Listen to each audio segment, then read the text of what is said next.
Hello everybody and welcome to tonight's stream.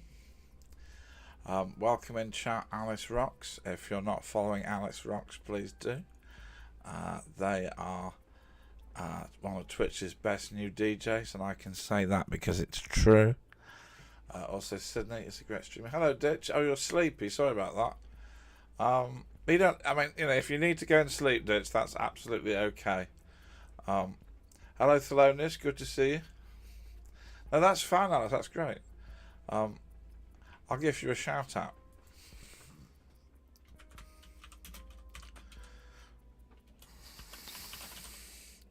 Okay, so there is a little innovation tonight. If things are getting a little dark, things are getting a bit gruesome, I've created a scene that will hopefully guide us through. Yeah. It's a picture of my cat being silly. If Polly doesn't turn up, I now have Polly available. Admittedly, I could have chosen a picture of her where she doesn't look like she's being completely silly. But where's the fun in that? Yes, Ditch came round the other day and Polly loves him now. He is no longer man who took me to vet. Here's now Cuddles option. So there we go. Right, we've got 3 main stories tonight and a couple of small ones. Sorry, we'll say that. I've got 3 main stories tonight and a couple of small ones. Ditch says bring on the copycat llamas. You'll be disappointed to know I've not done either copycats or llamas tonight. I was going to do the yogurt story I found when you mentioned yogurt last week, but I'm going to be honest. Once I'd read fully into it, I thought this is far too depressing to do on this live stream. It's a complete vibe kill, right? And you've seen the things I have talked about. So just imagine how depressing this is.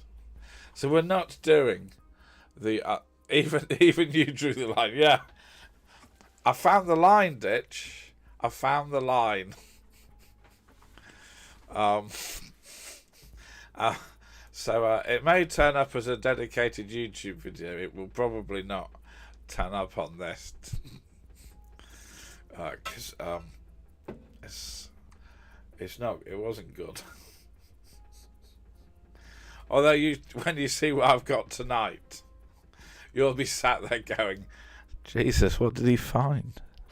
Anyway, we've got 3 things tonight, plus a couple of shorts. And we'll see how we go. So we'll get on into it. So I assume everybody in chat has heard of the book series and TV show Dexter.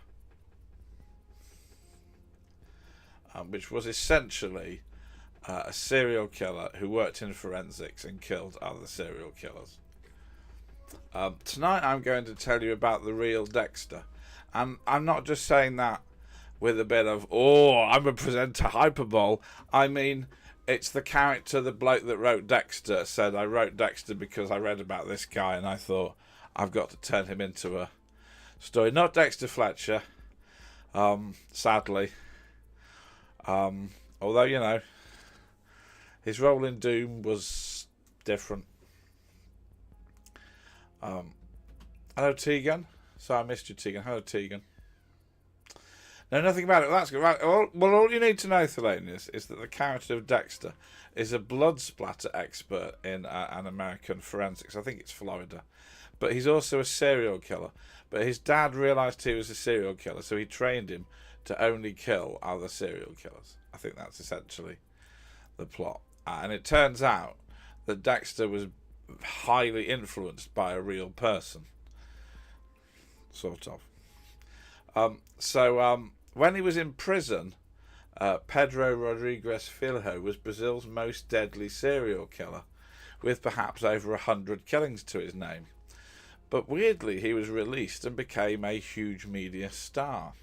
Part of this was his promotion of non-violence and non-vigilantism, but part of this was his claim he only killed other criminals, mainly drug dealers, murderers and rapists, which directly saw him influence the character of Dexter, which became huge on TV. As I go through this story, I want you to consider in your mind whether this man is, as he would like to be, spicy Batman, or whether he's just a self-righteous maniac. I think you can tell which one I think. Right, so let's get into it. Pedro Rodriguez Filho, the real Dexter. I believe Filho is sort of Brazilian for... Actually, it's funny you should say that, Ditch. He's known as both the Brazilian Dexter and the Brazilian Punisher. I felt for this introduction Dexter would be more more of a sort of obvious one. But yeah, Punisher works equally well. Filho is sort of, I believe, is sort of Brazilian for junior, so I'm just going to call him Pedro. We're not on first name terms, but I don't really want to have to murder his name the whole time, so Pedro's sort of easy. So, Pedro was born on October 29th, 1954 on a farm in Santa Rica de Sapucaí, Brazil. Unfortunately, he was born with a damaged skull, gained during an act of domestic violence, his father being his pregnant mother. Some people would like to draw a possible connection between early brain injuries and propensity for serial killing. I don't have enough knowledge on that to go into more detail at this moment. And I feel it's a bit harsh to leap into that conversation, considering the vast number of people that have early brain damage and don't murder people. I'm not sure this is a... yes, this is like he was damaged when a man beat and kicked his pregnant mother, and this was nicer than your story you didn't go with. I assure you, this is nicer. All of these are nicer than the story I didn't go with. That's how terrible it was. The father often beat his mother after drinking. Pedro had a difficult relationship with his father. As you'll find out, I'm using the word difficult very inappropriately. I'm telling you the bad story on Saturday. Okay. For the rest of his life, he had a noticeably deformed head. People have wondered if this affected him on a chemical level. Despite this, he was a healthy child, and while his father was a problem, he formed a strong bond with his grandfather, who taught him to hunt and fight. The former was necessary because the family were poor and they needed to supplement their food by hunting. And the latter was necessary as Pedro lived in a very rough area. He was also taught how to butcher those animals, unfortunately. It's possible he was taught that drinking the blood of strong animals gave him strength. As we'll see, that is also a problem. And then to support the family, he worked at a slaughterhouse. Thelonious is saying, I want to hear the other story now. Yeah.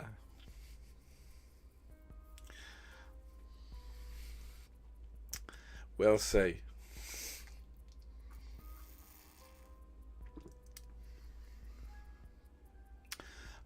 He was 13 when he first felt something rise inside him, the urge to kill. He was beaten up by a cousin, humiliated, and felt the desire to kill him. But he let this sort of float around in his head for a while, until he was working with his cousin on a sugarcane press, which is, as you might imagine, two very large things that come together.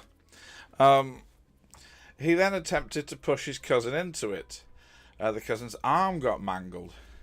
He tried to push his head into it. Fortunately, his head didn't get mangled. And then he tried to carve his cousin up with a blade. Workers stopped this and the cousin survived. And the incident was partly covered up by the family and partly he was let off because he was a minor. Pedro felt he had righted a wrong through attempted murder and it felt good. And apparently he spent time at family events taking the mickey out of his cousin for, well, crushing his arm and nearly ripping his head off. So if you ever feel that your family events are a bit difficult, at least there's nobody there bragging that they nearly murdered one of the other people having a drink. Anyway, this combination of I've righted a wrong through murder floated around his mind for a year until he was 14. At this point, his father had been fired from his job as a school guard after being accused of theft. Pedro believed the real thief, another guard, had set this up. And the government effectively blacklisted his father. He couldn't get another job. So Pedro decided to take his grandfather's gun, kill the deputy mayor in front of City Hall, and then kill the security guard.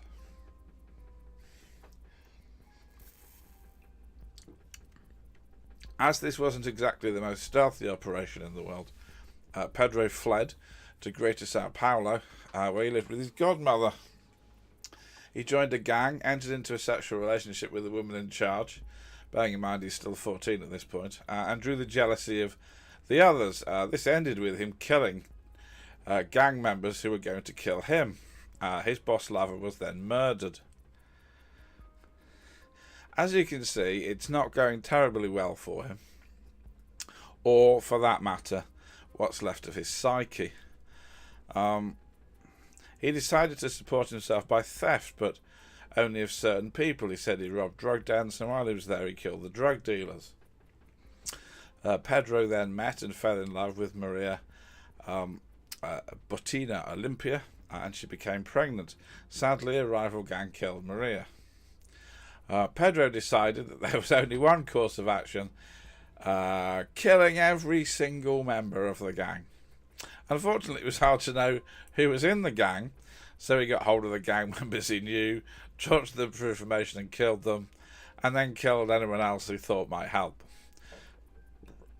It went on like this until the estranged wife of a gang boss said to Pedro, "My husband organised it," and he managed to erase the whole kill group, finally walking in with two mates into a wedding, killing 7, injuring 16 others, and just wiping them out. Now, you may notice I said a gang boss. It's not entirely clear if this gang boss actually did organise it, or if this woman just directed Pedro, this completely ongoing bomb, into her husband's gang.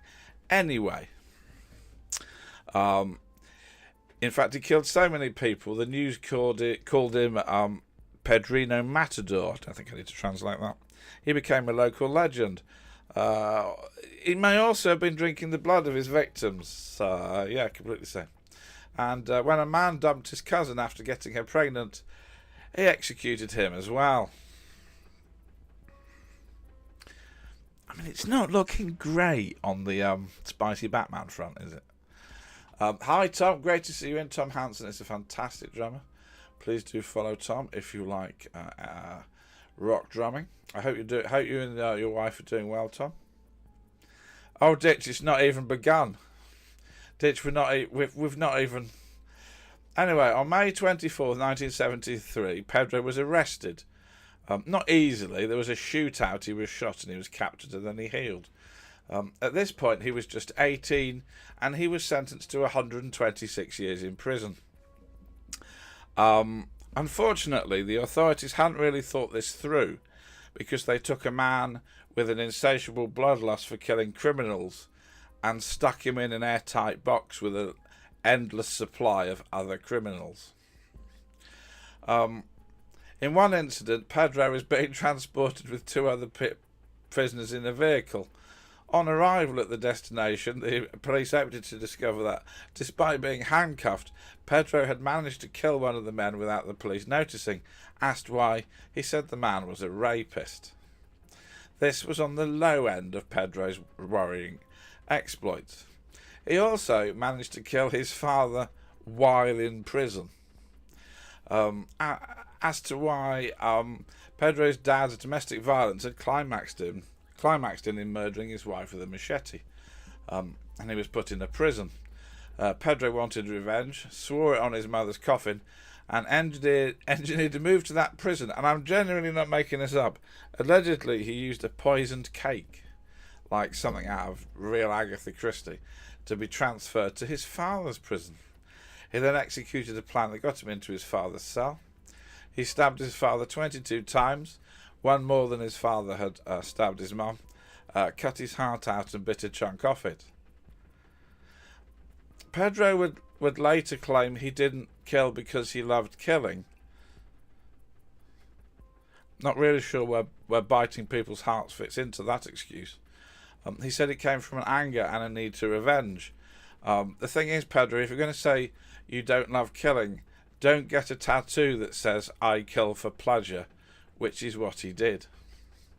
He also said if he didn't kill, he couldn't sleep, but I would advise insomniacs skip that as a reason. Weirdly, like all good DJs, he did requests. He learned to read in prison, and he discovered that people had been writing to him, requesting he kill people for them. Some even offered him money. He thought, well, I'm not accepting the money. That's the line. This is the line. He'll just completely kill you and eat you, but he will not accept payment for it. Thank you, Robin Hood. Anyway, he did follow through and kill several people to order. The media were turning this unrestrained psychopath into a vigilante hero. Finally, police authorities decided that putting a man who was single-handedly reducing the prison population into essentially his dream murder farm was not necessarily the best idea, and sent him to a maximum security psychiatric prison and kept him in solitary confinement. The murders stopped. At this point, he had killed possibly 100 people, 100% at least 71 people. You might be thinking they wouldn't let that man out of prison, but you'd be wrong. So his prison murders had been logged, and his sentence was now up to 400 years in prison. But incredibly, Brazil had a law that said no one sane should spend more than 30 years in prison. Arguably, this shouldn't apply to Pedro. There was a bit of jiggery-pokery, and after 34 years, the acknowledged killer in 71 murders, 47 while in prison, was released into the world. Pedro moved to a rural area and worked as a night watchman. This story hit international news, and writer Jeff Lindsay was inspired to create Dexter. The government weren't thrilled by this publicity, and in 2011 Pedro was arrested again and convicted of charges such as threatening people, illegal possession of weapons, and participation in illegal riots. He hadn't actually killed anybody in this second period of freedom, and there was a strong element of putting him in prison just for political reasons. However, after 7 years, he was released again. On his second release, Pedro's life took a sharp turn. He publicly denounced violence and vigilism, became a popular YouTube streamer, aided by the success of Dexter. Pedro advocated against gangs, against violence, and against the glorification of crime, while providing commentary on other murders. He was a national unloved celebrity, despite killing his dad, brother-in-law, and over 100 others. Criminologist Lana Cassoy told Follow de Sao Paulo he was joyful, casual, intelligent. He fascinated people. A reflection of our society in a country where only 10% of homicides are brought to justice. So, although he said he felt the urge to kill people, he had stopped, and he didn't. Unfortunately, when you kill over 100 people, you create a lot of enemies, and someone hadn't forgiven Pedro. On March 5th, 2023, around 10 a.m, 2 men drove up outside his house. They told a relative and their daughter to go inside, then shot Pedro 4 times and cut his throat as he was on the ground, fleeing in a second vehicle. They have never been caught. And that is the story of the Brazilian Dexter, the Brazilian Punisher, a man that thought he was right, even though right meant viciously murdering people with blades and then consuming them. So, what do we think? A bit of a spicy Batman, or just a complete lunatic with a good PR? Thanks, Tom.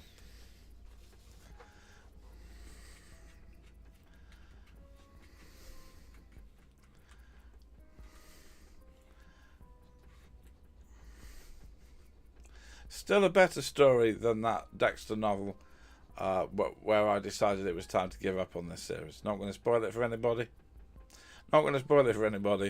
The first few Dexter books are great.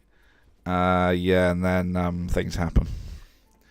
Not to my, I mean, people will still love them, I'm sure. Not to my personal taste at that point. Alice Rock says complete lunatic. Did crime go down as criminals were scared of being eaten? There is a story I've not put in this because I couldn't confirm it. Apparently, there was some sort of he had some sort of agreement with a prisoner, some sort of friendship with a prisoner. When this prisoner got out, he I'm going to say interacted with some of Pedro's family. Let's just say that turned bad, and this man was sent back into prison. Unfortunately, they sent him back into the same prison as Pedro, so he didn't last very long. Again, I couldn't get confirmation on that, so I'm not going to go into huge details, because I don't really like doing stuff that I'm not 100% sure of. So, but yeah.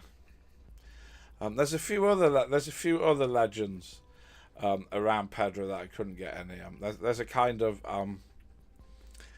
mystical cult side of this story that I'm not sure if it's just newspaper gumph, especially as I'm having to read translated Portuguese newspapers. I don't know. I wasn't comfortable putting that down as a fact, so we'll see. But I will say that Google Translate does let me do these global stories in a way that would have been impossible 20 years ago. So that's brilliant. Cindy says, I'm happy I didn't live next door to you. Yeah. Right, we'll take a little break and do one of the short ones I've got lined up. So this is a new right, I've got 3 short stories lined up. Let's rank them in order of weirdness.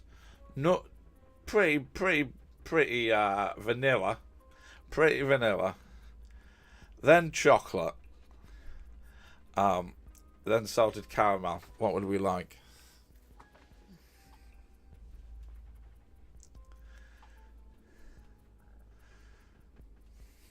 Not llamas, sorry. Chocolate, okay, Alice, chocolate.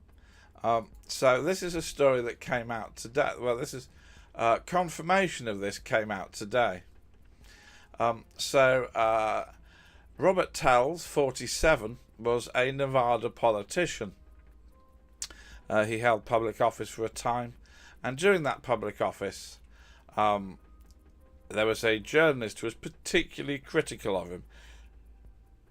Investigative journalist Jeff German.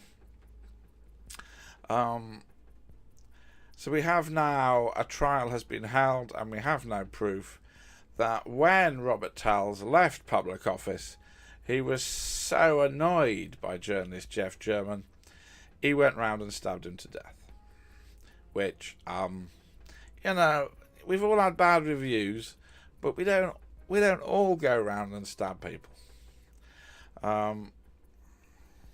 Evidence in the trial included the person who was a bit extreme, says Alex, a bit extreme, write some angry letters, maybe a few scathing tweets. That's what we're supposed to do these days.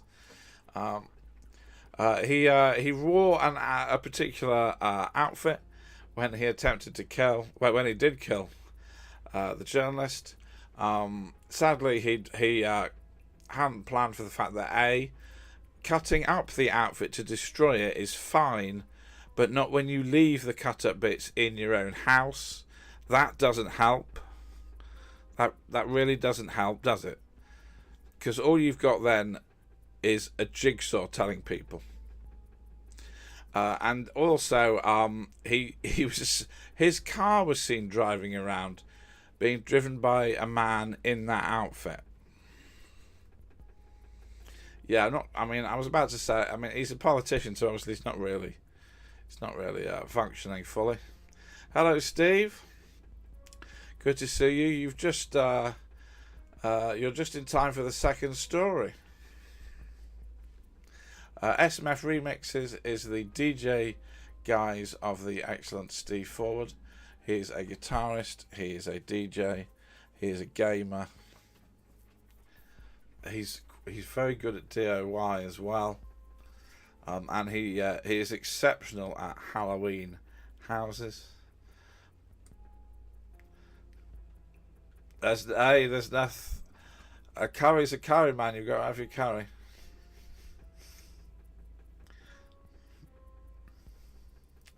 I will.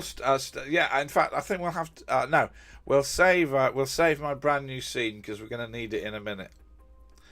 Right, so let's have a look at story number 2. Anything but getting a real day job. Yeah, some point. This is a story. Well, last week we did GIMPs. No, we didn't do GIMPs. The research did not go that far. We talked about GIMPs. So I thought we could do something a bit more hardcore this week.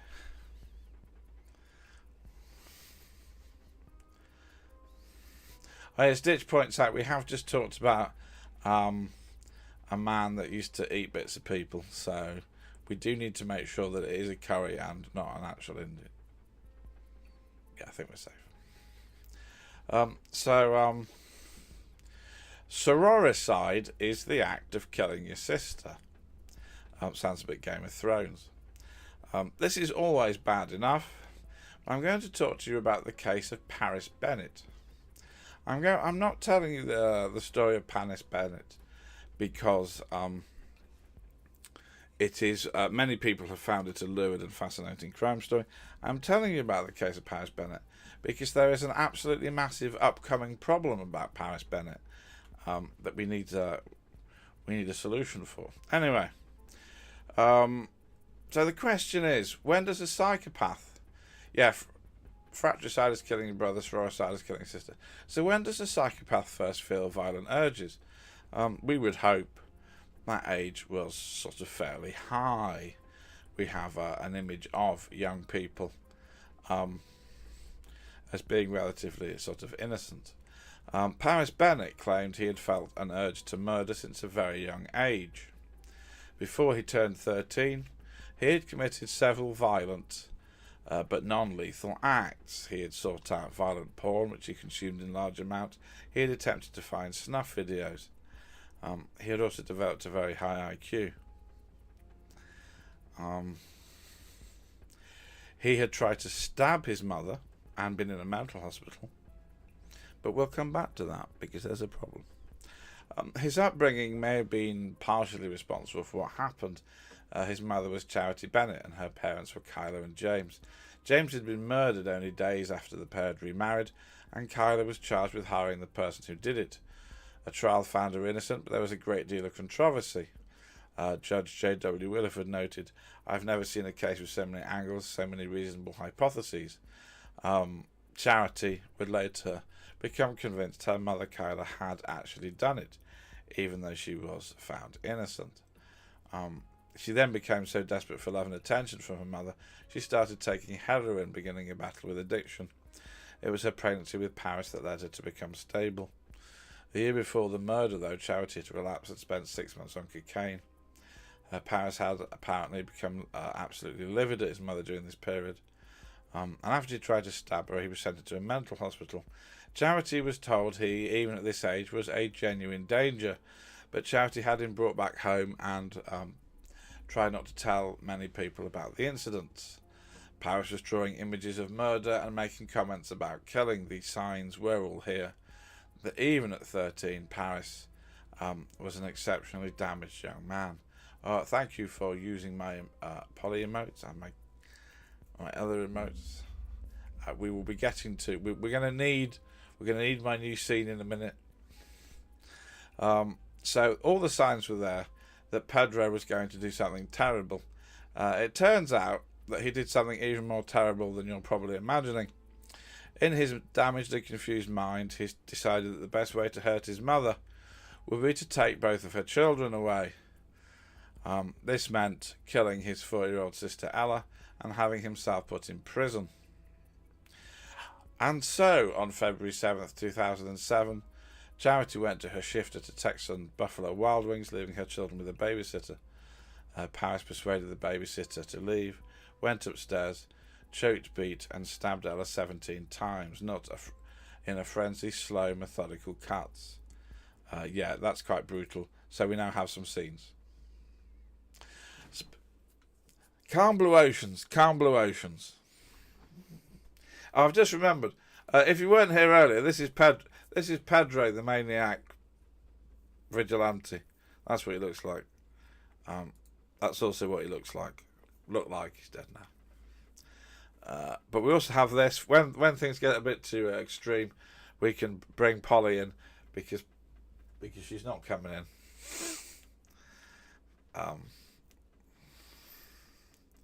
If you're wondering, so this is the man. This is the 13-year-old that decided to kill his 4-year-old sister to annoy his mother. Having killed her, he called a friend and didn't mention it, just casually chatted. Jimi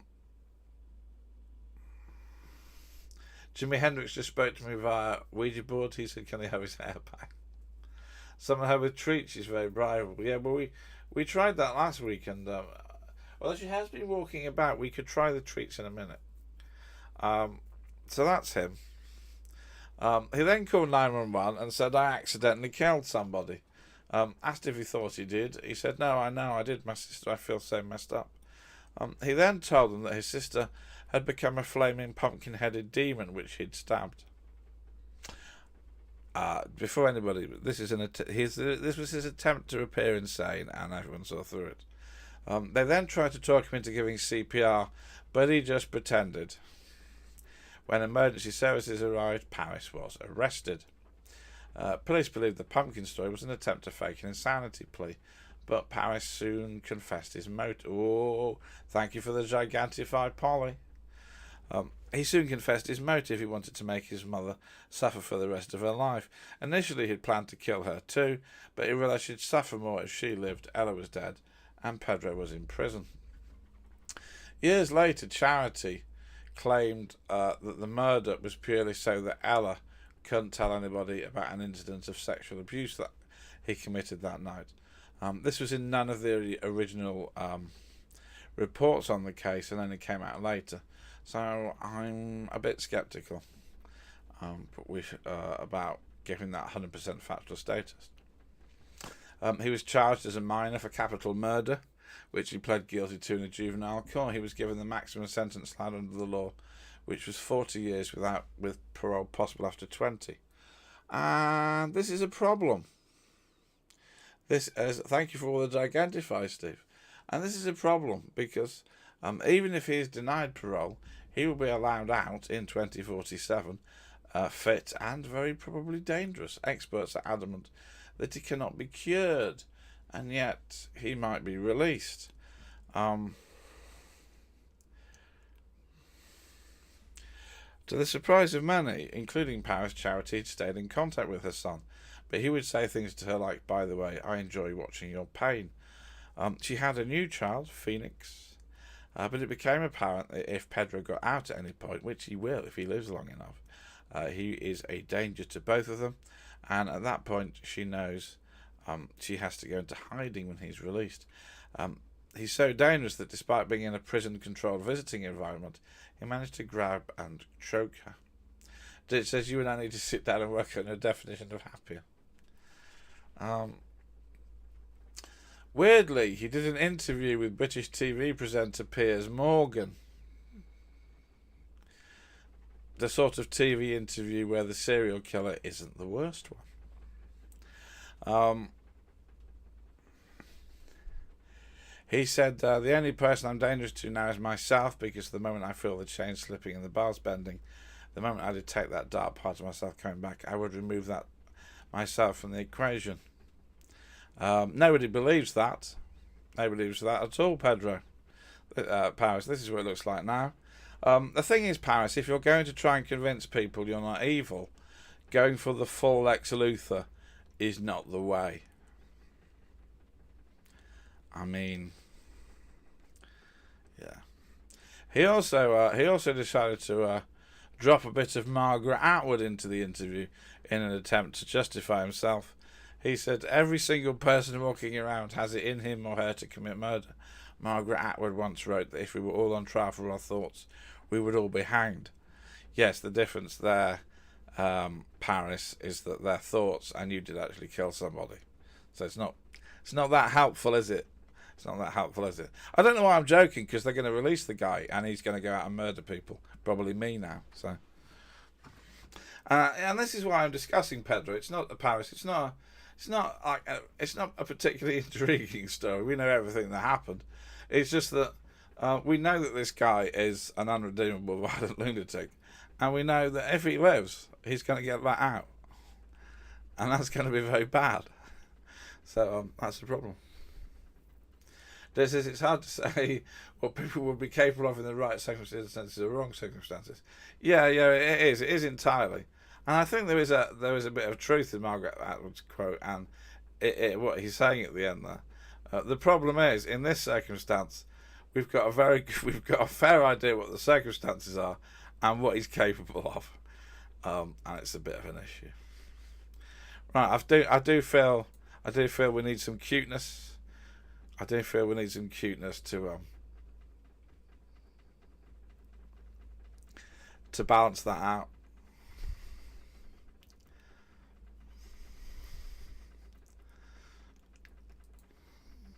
We'll just look at the kitty. Look at the kitty.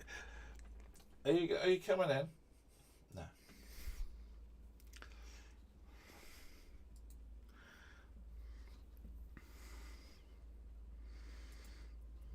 So now we're going to do another short, which is a story that was in the news this week. This is a genuine story. All right, and I'm laughing. Like, this isn't funny, but in a sense, I'm not really sure what the man in this expected to happen. Really, So a Philadelphia rapper. And I genuinely have no idea how to pronounce his name. It's YBCDUL. So this is a Philadelphia rapper, YBCDUL. I'm not going to murder his name. He was shot and killed in West Philadelphia. You may be thinking, is that why are we doing this? Why are we doing this? Would you like to guess why somebody got annoyed with him and killed him? Yeah, well, obviously, partly West Philadelphia, born and raised, and the playground is West Philadelphia. So this guy had, on the scale of antagonising people and inevitably going to be murdered for it, this guy went viral for filming and releasing that film of him literally digging up a rival's grave. He thought it would be a good idea to film himself digging up the grave and then put it on the internet.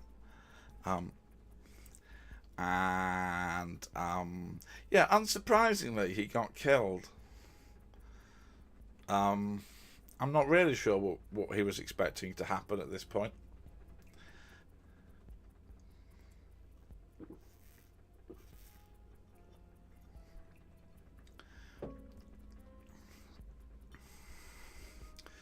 Mental note, research how to pronounce names before you actually have to pronounce the names.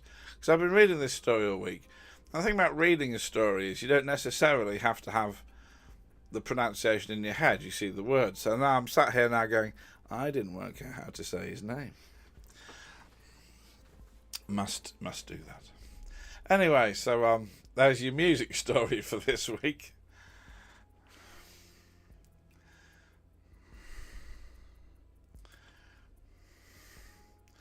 Also, the second story this week connected to the Punisher, which is a bit surprising. TikTok generation, yeah. Thank you. Right now, this last story, is in a sense important, and we're doing it because as many eyes that are on this story as possible, the better. I'm not claiming that many people are necessarily going to watch this show, or it will in any way lead to anything. But the more eyes that are on it, the better. And even the police are like, if you have even the slightest tip, let us know. We're not going to get mad if it's wrong. We're literally looking at everything. Right, so we're doing the enigmatic disappearance of Timothy Pitson. I'll explain what these photos are in a minute. For those of you in Britain, that's Timothy spelt with 2 M's, which I know sounds like a sort of ever-decreasing circles character, but I really should make this one funny because this is.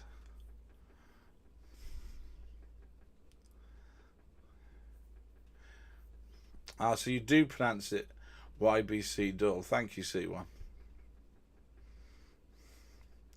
Yeah, well, this is the Steve. Right, so on the left, Steve, is the last known photo of this boy.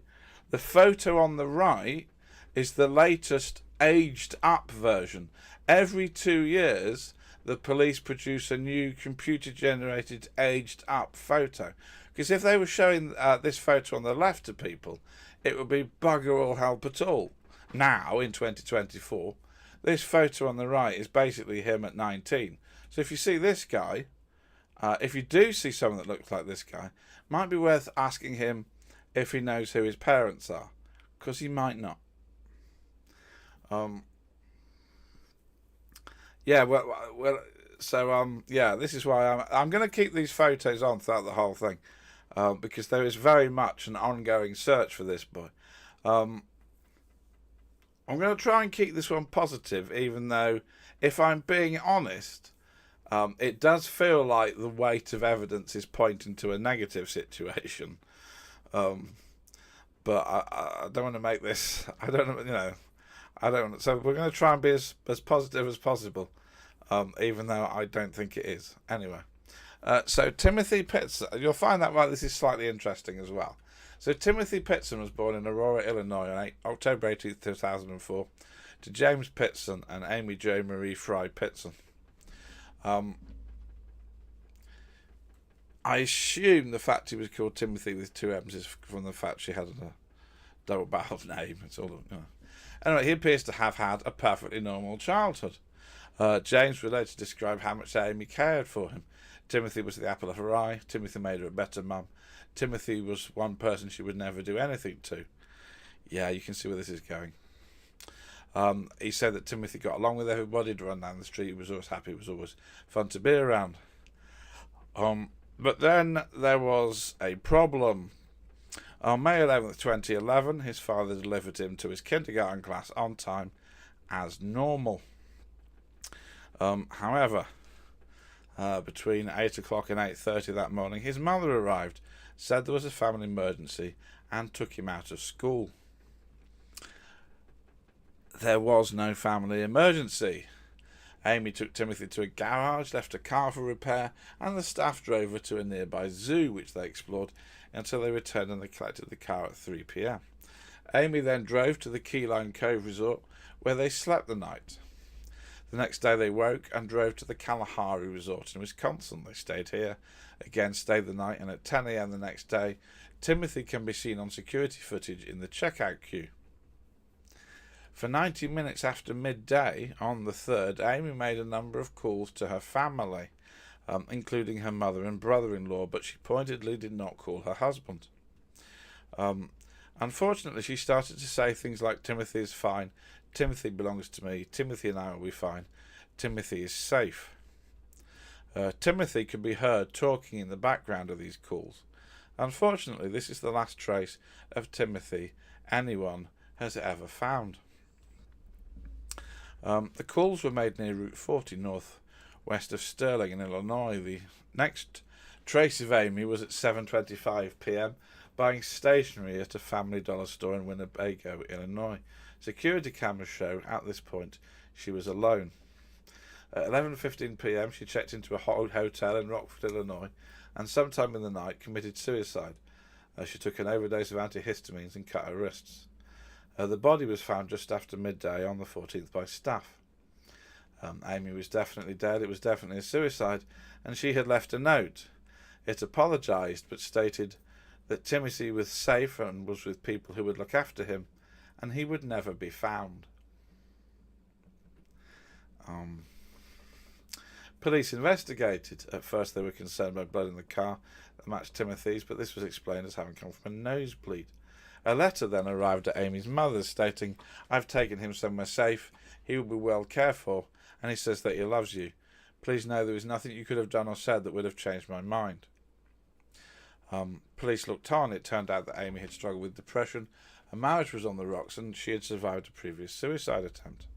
A few years before, James had caught Amy messaging her ex-husband, and he gave her an ultimatum: stay in this marriage or go do whatever you want, but James would get custody of Timothy. The investigation is ongoing, and while Timothy remains missing, police proceed as if he's alive.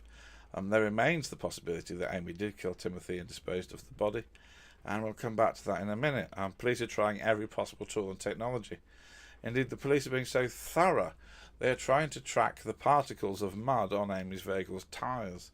They work with Microtrace, a private company, to work out where elements in the dirt might have originated from, to see if they can narrow the area. They had some success. Research microscopist Christopher Palanek is quoted as saying there's an unexpected mineral found in the soil called anhydrite, and if we can figure out where this mineral is occurring and why it's in the soil, it could give us a lot of information about where the mud originated. That's from a MyStateland.com article. They searched vast acres of the country around where Amy placed her last phone call. They thought they caught a break when with Amy's cell phone. It was missing when her body was found, but in October 2013 it was handed in. It turned out somebody had found it on Illinois Route 78 and just kept it, never switching it on, until their brother needed a phone. They gave it to him, he switched it on, and they recognised Amy and James Pitson. It was taken straight to police, but sadly did not in any way advance the case. Images of what Timothy would look like now are made every 2 years using digital age progression techniques. As you can see the latest image on there.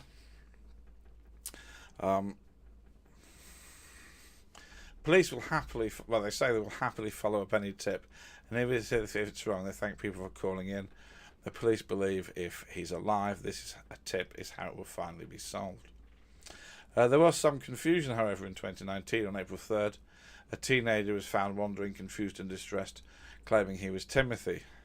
However, the FBI soon found out he was a 23-year-old called Brian, who had just been let out of prison and was deeply mentally ill. He was sent to 2 years inside for the hoax.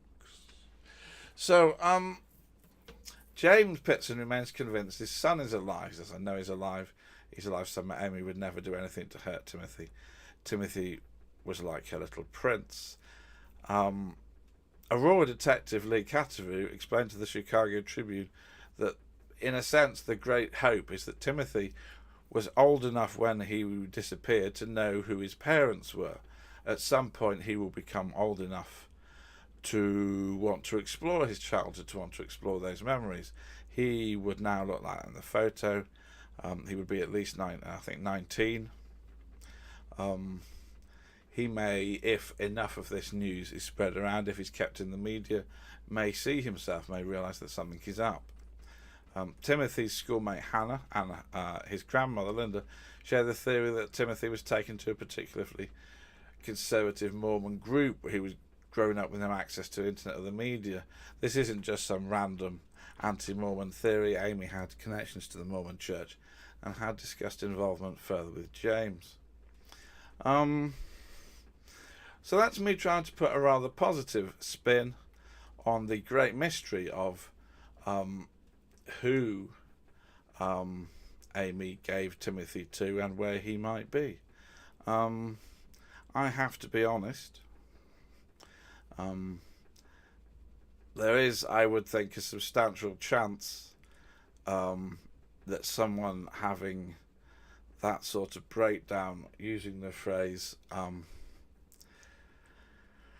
he's with people who will look after him and he will never be found, that he may not, be alive. She may be referring to heaven.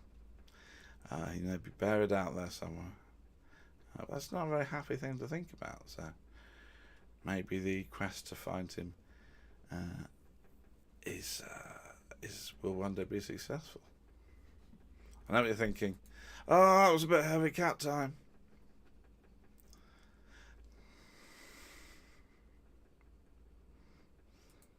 Ditchers have they checked the orphanages? I believe the police checked pretty much everywhere.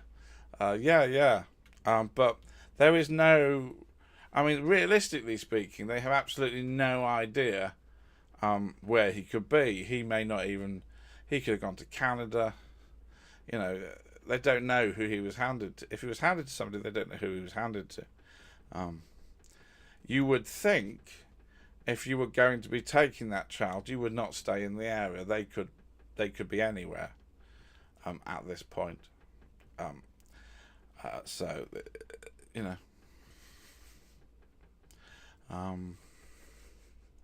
very enigmatic case.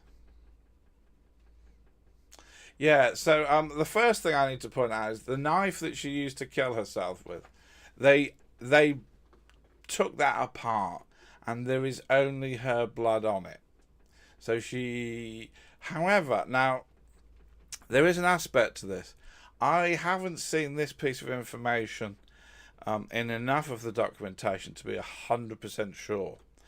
There is a suggestion, which I haven't been able to confirm, which is why it's in this appendix section, that there is, when Amy was found, there is a set of clothes missing. She was not in. She had changed her clothing, which is normal, but some of the clothing was gone, which again is not a good sign. But yes, as you say, Ditch, the police have pored all over this. The family have pored all over this.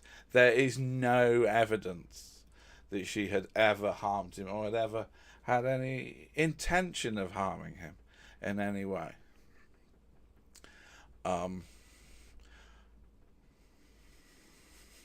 It's as if she killed him to stop her husband getting him. You think she might have indicated that.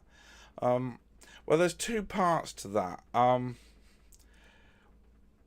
I don't want to speak ill of the dead, but leaving that sort of enigmatic note is incredibly cruel on the surviving family,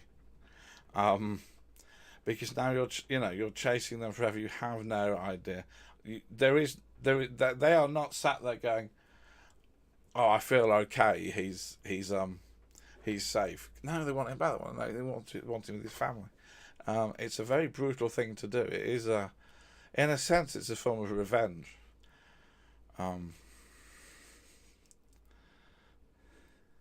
Possibly. I don't know if anyone agrees with that. Thank you for the gigantify of the emote that's probably most appropriate for that.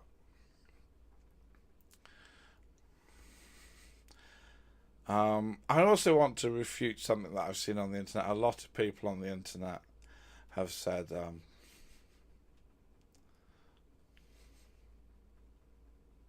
A lot of people on the internet have wondered if she was fleeing her husband for some reason, and that Timothy was in danger.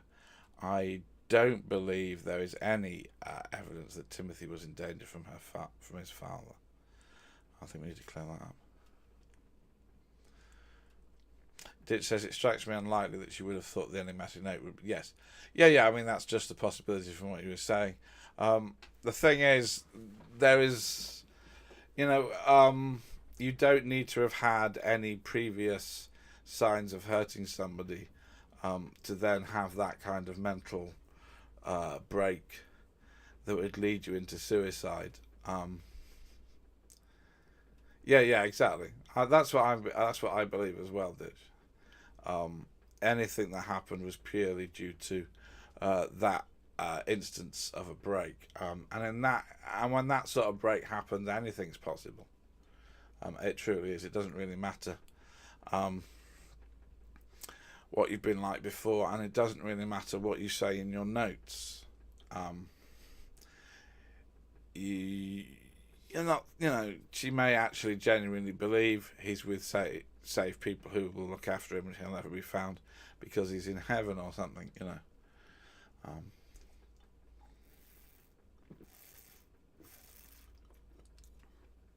So that is a possibility, but he could be out there, and one day he could find something on the internet and see somebody that looks very much like himself. Yes, it's right. The note is what she thought had happened, which doesn't necessarily bear any resemblance to reality. He may see one of these images and wonder why it looks like him. He may see this story. There is. We don't know, so there is still hope that he might be found. Right. Well, that's bit of we've done that one as a bit of a public service broadcast, if you see what I mean. Try to take that one a bit more seriously because there's an ongoing case. But now I want to cover a news story that came out today. So there's a news story today. So there's been a lot in the news about shoplifting. Do I have any stats on how many of these people actually turn up?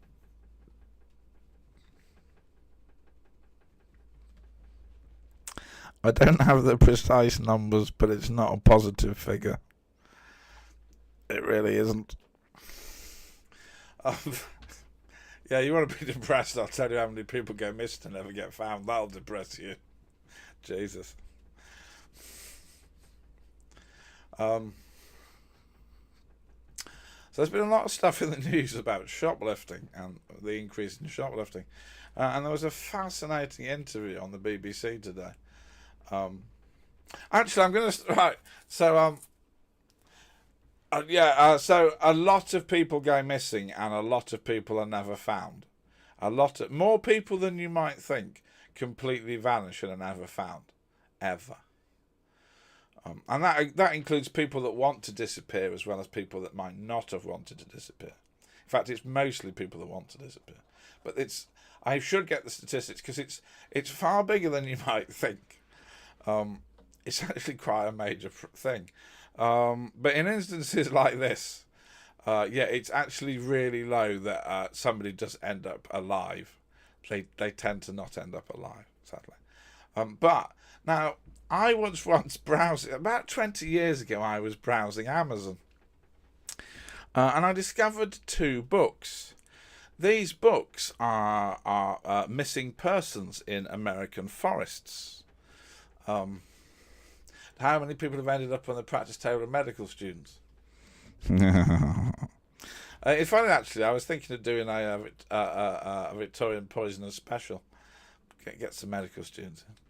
So it was missing persons in American forests, and it wasn't an official book, but they had tried to collate as many stories and statistics as they could about people that went missing in American forests. And at first I was like, this is a really weird niche book to have written. Why have they written this book? So I check it out, I look it up, I look into the book and into their websites, right, and they're very coy about why they've written this book. They're trying to make this book look completely serious.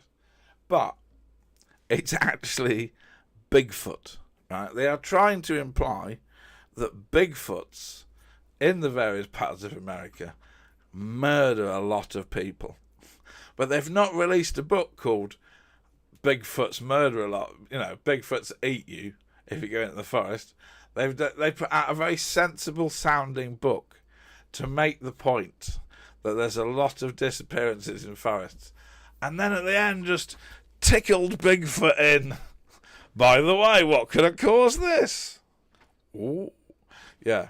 Which I thought was brilliant. I need to... Bigfoots or big feets?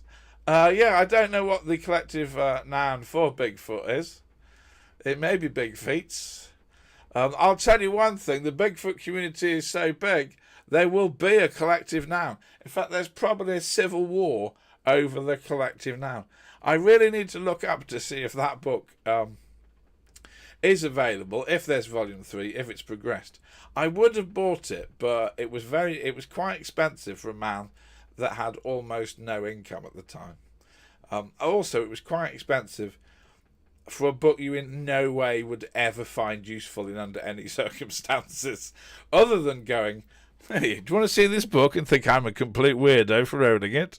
And I've got a lot of books like that already, I'll be honest. That's why I just live with a cat. And a disbelief of Bigfoots. Yeah.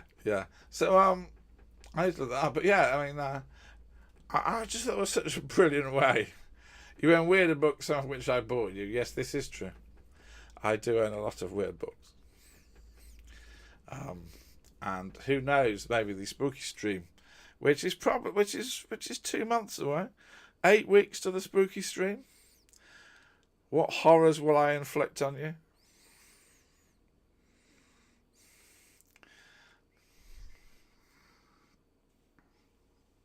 It's great, right? Yeah. Writing the spooky stream is great because I don't have to sit there and go, well, this sounds very interesting, but I'm not entirely convinced this newspaper hasn't just made it up. Which happens quite a bit, unfortunately.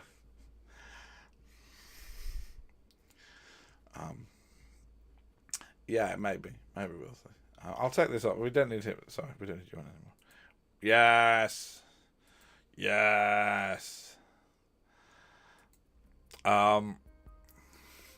14 Times have covered Bigfoot many times. In fact, they have a monthly cryptozoology column. They've covered all. At this point, I think they've covered every piece of cryptozoology possible 20 times. But I love it. It's great. But yes, you're not weird until you live with 26 cats. Yes, that is galaxy level cat lady. That's good. Yeah, can you imagine? Right, so Thelonious has to have 26 of that at once, probably.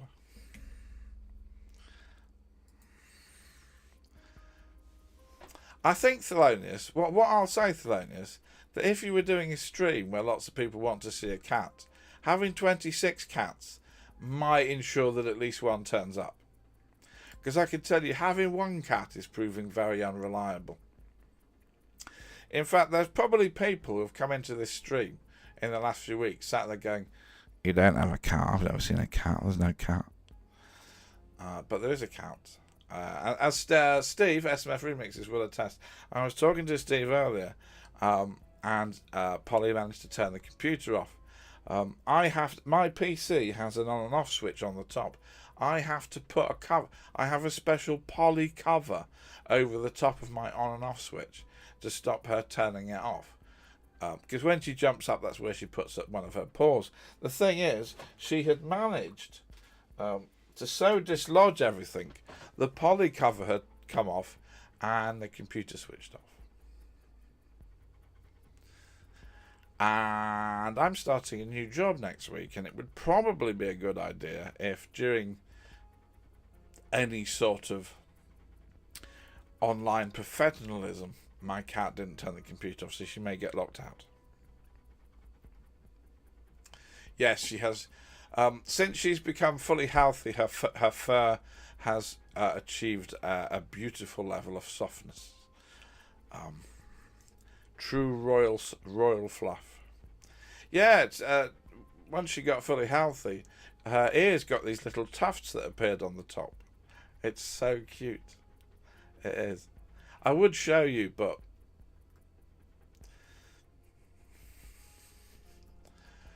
yeah, she's a cat and is therefore not doing what I want.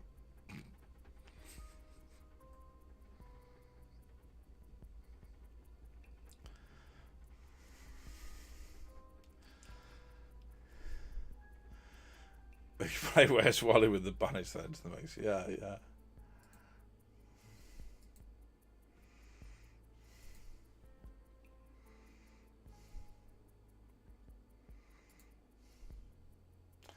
So one last thing to go. There's she's probably asleep at the top of the stairs. She probably is. I need to work. I wonder if I can get a cat cam that I can carry around. Just like I don't know how to connect a portable camera to OBS, so I can go and zoom in on Polly.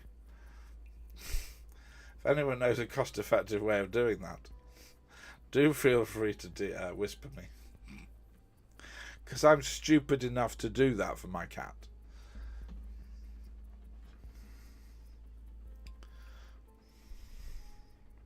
Yes, there is absolutely no way I could attach a camera to her. Not if I liked fingers, which I do. Also, it would make her sad, which I don't do either. So yeah, one last story, and this is more like harder one. There's been a lot of stories in the news about shoplifters. The BBC interviewed a shoplifter today. They have 15 convictions for shoplifting. They were stealing £300 worth of stuff every day to fund a crack and heroin addiction. The thing is, it turns out that they were stealing stuff from shops to sell to other shops. They were acting as kind of, in their words, a cheap wholesaler. Shops would be like, "Oh, I need this," so we'd go and nick it, come back, and the shop would be like, "In the back. Oh yeah, here's some money." I'm sure there's a name for that sort of commerce, but not sure. Did you like the maple gammon, by the way? The maple gammon has a very long expiry date and will be eaten this weekend. So I've not eaten it yet. We are building up. I will say, so Ditch and I went to Aldi during the week, last Friday in fact, and I brought some interesting foods I haven't had before.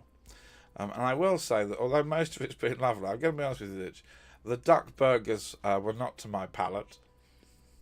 I think it's the hoisin sauce. I don't really like hoisin sauce. And I had one of the burgers and I was like, nah, I think that's it. However, last night, today I had the maple. Was it maple? Oh, I had the tandoori steaks and they were delicious. And Polly loves the treats you got her. So, you experiment, you try these things. And that's the way to do it. Yeah, so that is this week's stream. I have some news for you. So as I mentioned, I'm starting a new job next week, which is going to require some timing changes. Now, I haven't tried her on the catnip treats yet. I'm waiting. I'm a bit like, oh, should we have the catnip treats? Should we not have the catnip treats today? I shall see.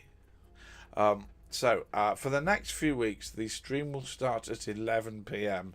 UK time.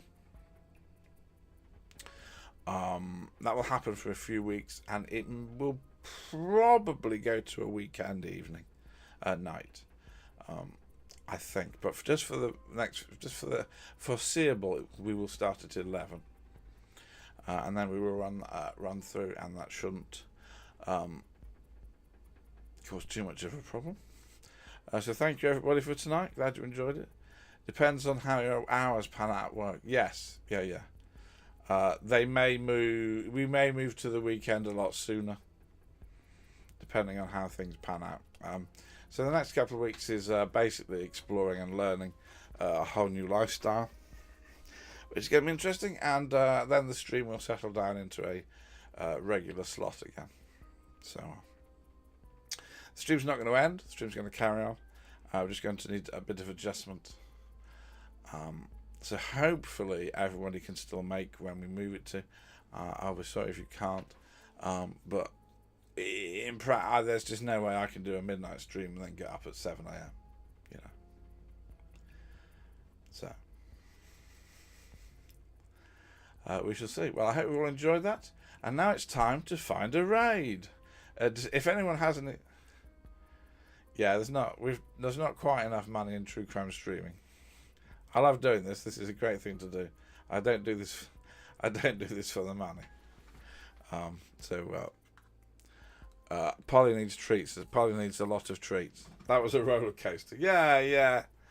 If we want something a bit more stupid and salacious next week, you know. I'm not saying we'll bring the gimps back, but you know. So just if anyone has any raid suggestions, otherwise I will see who is on. If not, I've forgotten about the band story. It's not really fantastically gruesome or weird or horror.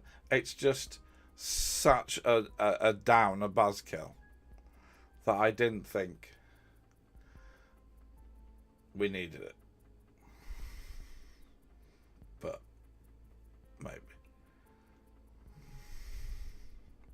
I think the thing is, although it's an unsolved mystery, there's not really anything remarkable or necessarily interesting or to get into. It is essentially just a very sad, unpleasant incident. And I was just reading this, like, it's just, there's nothing here. This is just terrible, and there's no real reason. When we get the Copycat Llamas, yeah, Copycat stream. Copycat's going to have a bit of work because it could be quite a chunky one. There could be lots of information. So that will probably be when things are settled in a few weeks. Llamas, maybe we'll have llamas next week. I don't know if there are llama crimes, but I will do my best to find llama crimes. My search history is going to look up. The guy at the NSA right now is going, did that guy just search llamas? He's been reading about murderers all day for this. Llamas. So we shall see what we can find with llamas. Copycats will happen, but we're building up to that one. Right, raid target. Let's see what we've got.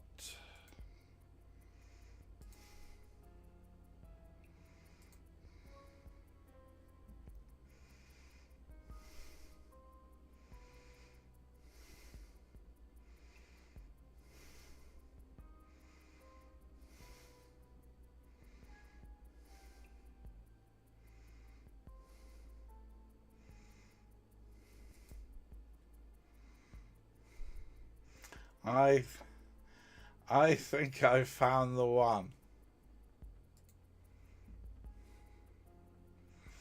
Well, that's an interesting one, Tom. How many people Scarfield got in?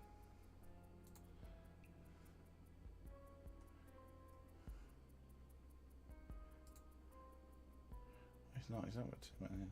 I think what we're going to do, because I want to leave you with a laugh and telling you this. So we're going to raid some people called the Crafty Club. Sounds perfectly innocent and normal. They're currently doing what I think is crochet. Sounds really innocent and normal.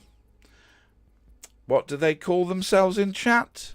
Because they're doing crochet. The Dirty Hookers. So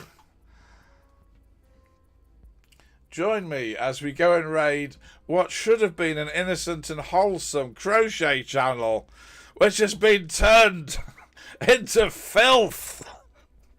Don't tell them, for God's sake, don't tell them I said that.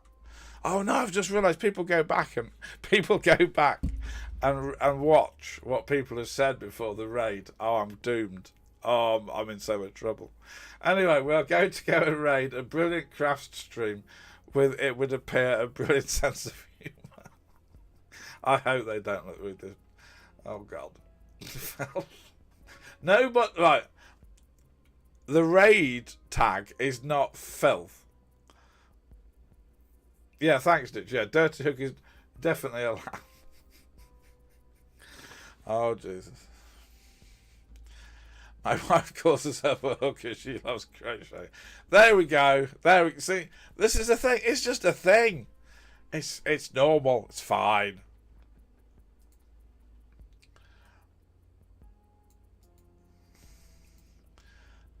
Unsurprisingly, it's an 18+ crochet. I mean, who'd have seen that coming? Hooker is a position in rugby. Yeah. Yes. Yeah. You don't want to get those confused on a night out, do you, Ditch? I don't know. Right, does this work? Oh no! The channel has disabled raids. We can't raid them. Oh no! Well, I don't feel bad about saying they're filth now. Oh well.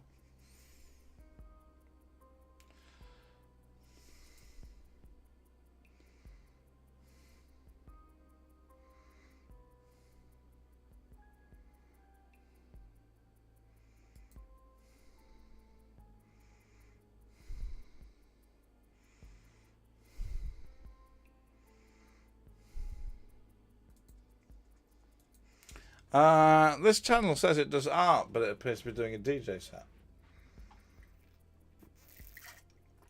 And it's not in the DJ channel. Oh well.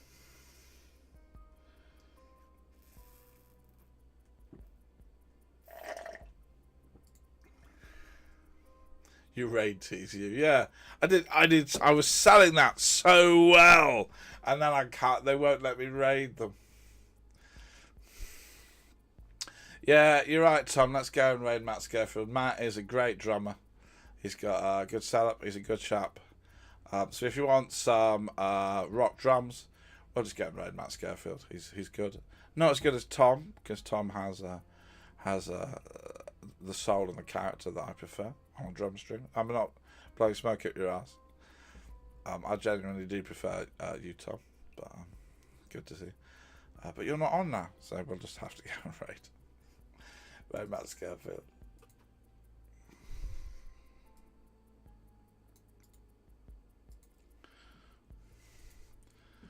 You understand? I'm still shouting filth at you.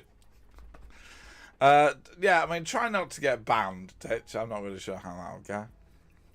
Right, everybody. Let me set up the raid first, because of professional and all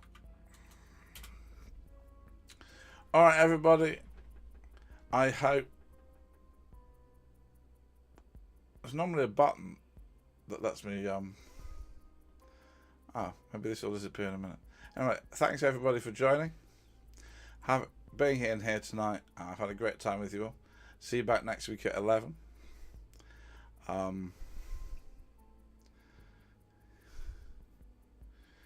There's normally a button to let me rate, but there isn't. Mark, can only whatever you do, don't press the red button. I generally don't know where the where's the. That was a bad idea. Pro streamer, yeah. I generally don't know where the button is to trigger the raid. I've done. It says the raid has been created, but there's no button.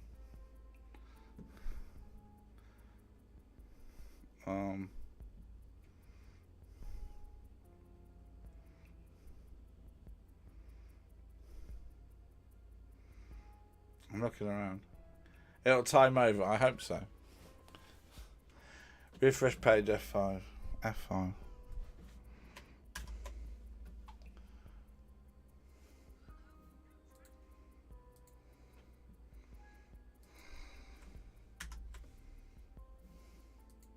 That's working well. It's not even refreshing the right page.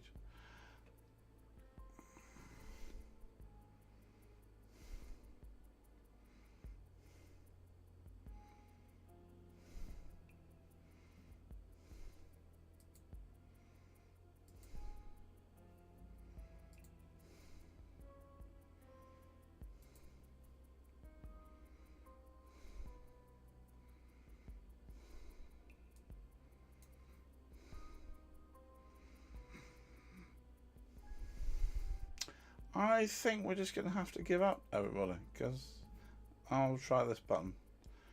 I've changed the layout, so some different buttons have appeared.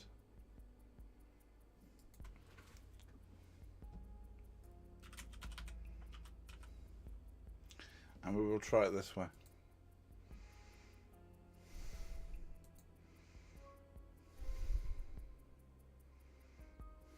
Okay, I think it's working now.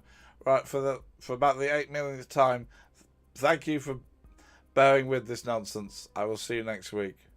Love you all.